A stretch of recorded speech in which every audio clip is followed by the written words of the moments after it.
AskReddit by Door82. What is a mind trick you know of?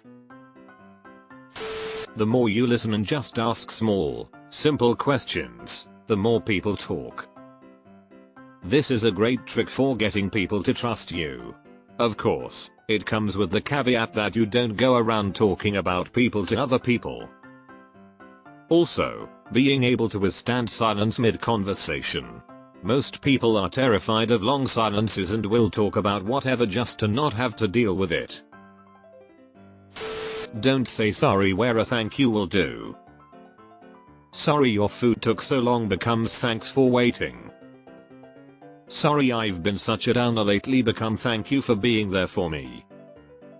Sorry, I'm just rambling I guess becomes thanks for listening. It stops people from thinking that you've done something bad and instead that they've done something good.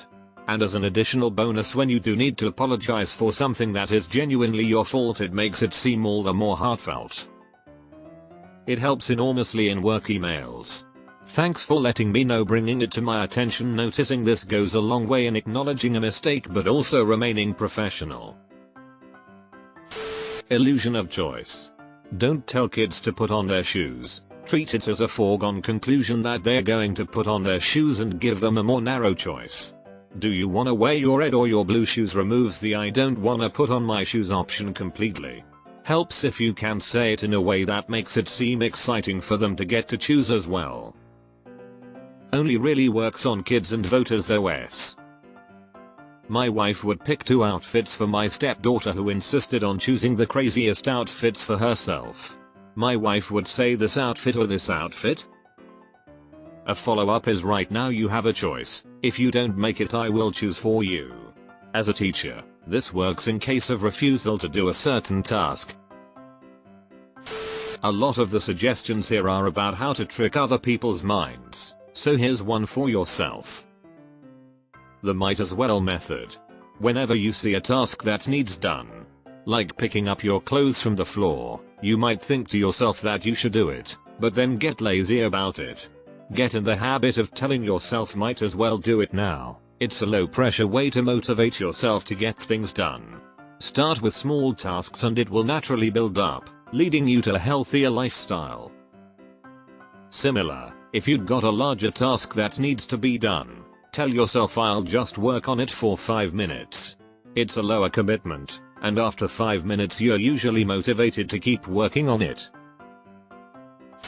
When walking on a sidewalk, mall, wherever, point your eyes directly where you intend to walk. People will instinctively move out of your path. And X200B. It doesn't work if the area is overly crowded, or if people are on their phones, but it's a pretty handy trick. I randomly discovered this myself and it works so well. The coin flip trick. If you are having trouble deciding between 2 choices, flip a coin but don't look at the outcome. Look at your emotional response to the outcome. If it's relief, you know that's the option you actually wanted. If it's disappointment, you know you wanted the alternate option. Either way you figure it out. Yes, my wife and I do that. Are you disappointed? Most times, we find that we would have been okay with either decision, so we let the coin decide. Something similar happens when I'm watching a game with 2 out-of-town teams. If my kid asks me who I'm rooting for, I'll say, neither team, but then something will happen in a game and I'll be disappointed and realize, oh, I guess I'm rooting for the Saints. I work with a bunch of engineers. A typical engineer cannot stand something done incorrectly or blatantly inefficient. If I want help from an engineer and ask them directly, I usually get quietly ignored. If I proceed to tell them how I'm going to do the task wrong with a lot of confidence, they always swoop in to save the day and I get the help that is required. Always make sure to praise them for their noble sacrifice, lol. This reminds me of the time when we had to go to a destination wedding when I was in college. I'm the youngest of 3 girls. My middle sister and I shared a look right before getting to the backseat of the rental car to drive 2 hours to the venue. Oh man, oldest sister, have you lost weight? You look so skinny. Wow, I don't think my butt could fit into that middle seat. Our oldest sister hopped right into the middle seat. When meeting a new person, make a point of noticing their eye color. The slightly increased eye contact can make you seem more genuine and interested in the conversation, which is neat. I use this same exact trick as a drill sergeant and it definitely increases the intensity of the conversation. I called it eye fucking. Great tip for manipulating conversations at work to go your way. Most people are only speaking to get validation. Basically, if you listen to what a coworker is saying, nod attentively, and then go I agree, and it doesn't matter what you say afterward, they are inclined to support your next statement. You can basically say the exact opposite of what they just said, and there is a decent chance they'll just go along with it. If you want someone to believe a lie, include an embarrassing detail. We tend to exaggerate ourselves and leave out things that make us look bad. If you include that tidbit, it will likely take the focus away from the lie. Also, if you sprinkle a little bit of truth, it helps to make it sound more real, if possible. For low self-esteem, replace self-deprecating thoughts and comments with ironic self-aggrandization. Just like the well-known forcing yourself to smile or laugh makes you happy, using positive language referring to yourself, even when sarcastic, improves self-esteem. Some examples.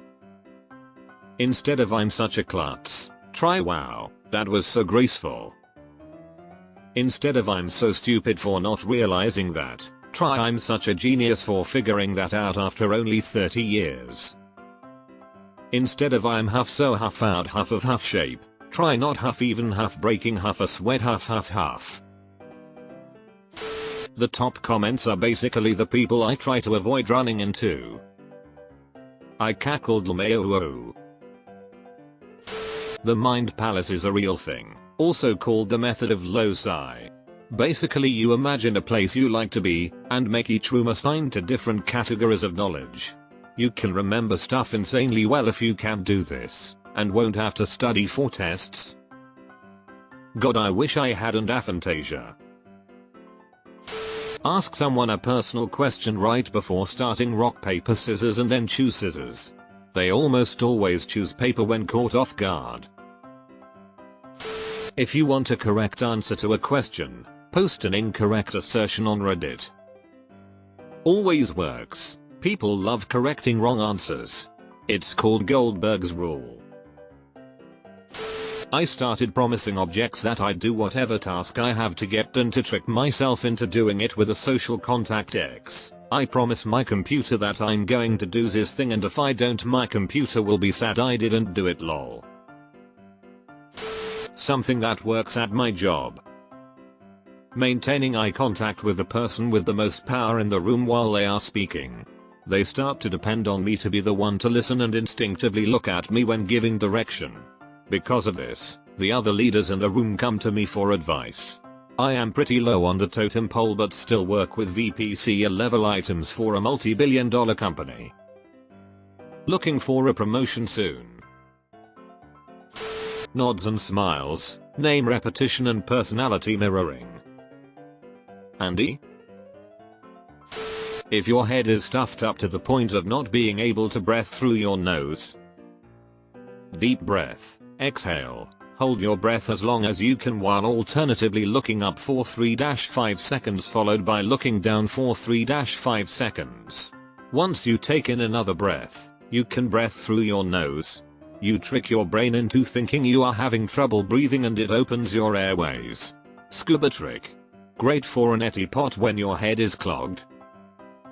I just eat some really spicy food, lol. If you need someone's name or some type of information from someone, offer incorrect information first. People have a naturally tendency to correct others. This is a common tactic in sales to generate leads. Example, sales guy needs a manager's name but doesn't have the contact info. Sales guy calls unsuspecting direct report at the company and sales guy goes, "Oh, is Tom still the manager over there? It's been a while since we spoke." Direct report employee, "Oh no, I work for Bob. You must be thinking of someone else." Sales guy can now go to LinkedIn with first name and company name and gather more information. Teacher here, and here's my favorite. Works 10/10 times. When there's a big situation going on and I'm trying to get information out of somebody who I know knows something, I'll pretend that I know everything that happened. As I'm talking, they'll correct me on details with truth nuggets here and there. Your friend stole the Samsung Galaxy. No, it was an iPhone. Out of the locker. No, it was in the other girl's gym bag. And tried to smash it. No, she tried selling it before she hid it in the science lab. Oh. That must have been the same phone we found with the lab coats. No, man. She hid it in the cabinet where they store the microscopes. I swear y'all don't know anything. People don't like giving up information, but they love contradicting authority. And with small children, my friend showed me this trick. You grab the child's pinky and hold it to your ear for a few seconds and then tell them their pinky told you everything that happened. They will usually confess. There was a student in our department who would get very loud hiccups. My office was halfway down the corridor from the shared computer lab and I could hear it. I don't know how the other students in the lab could tolerate it. But then I learned a reverse psychology hiccup cure, and next time she started, I tried it. I go into the room with a crisp £20 note. Announce that if she can successfully hiccup in the next 30 seconds, she gets the money. Time starts now. 29 seconds. Come on. You were hiccuping every 10 seconds before I came in. 25 seconds. Look, £20 20 seconds. What do you think, everyone? Will she? Look at this money. 10. Nearly there. 5-4. Go on. Hic 3 2 1 0. Hiccups cured. Don't know if this counts as a mind trick, but I found the best way to nip anxiety was when I heard the despairing voice in the back of my head. I ask myself, is this how I would talk to anyone else? No. Then why would I say that to me? Definitely counts. We can trick our own minds the same way we can trick other minds. To your example, I agree. I've heard it put as though we all have an inner child, and when we speak to ourselves it's really to that inner child. Ask anyone if they would say some of the things they say to themselves, to a child. The answer is unequivocally no every time. Don't want to go to the gym? Fine, don't. But put on your gym clothes. When you have hiccups, say out loud, I am not a fish. Gets rid of them straight away. When I was a kid, I read somewhere that a cure for the hiccups was to get a teaspoon of sugar and pour some red wine vinegar in it. Then put it in your mouth. It stopped my hiccups instantly. I only had to do it once. Nowadays all I have to do is concentrate on remembering the taste and it stops.